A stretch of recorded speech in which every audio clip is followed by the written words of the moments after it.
Harda çırışma.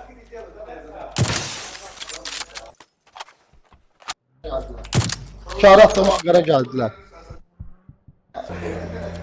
Solda adam var idi ya. Adam var. Adam var orada. Adam üstə sürürsən. Bu öldürüm ne olur? O bizi öldürəcək. Çok iyi. Maşın.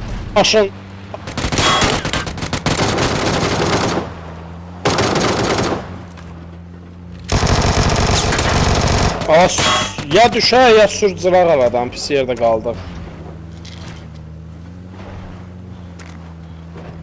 Vurun! Diyaloglar vurun! Düşün! Sağ totu.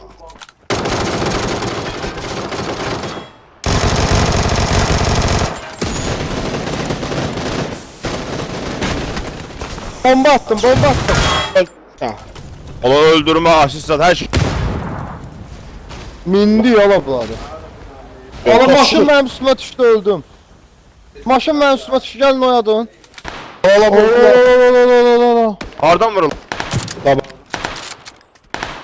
Allah İşaret ne vururlar, var, ne işaret vururlar. Siz atın bana. Oğlum ben siz atın. Ben siz atın. Bir də öldü. Yaşa evlica. Amerika oynat tez tez yemeğe oynat falan. Öldüm. Təcərni.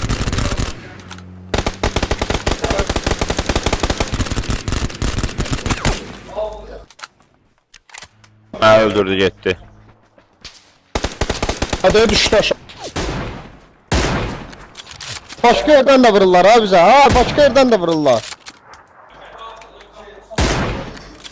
Mən asist.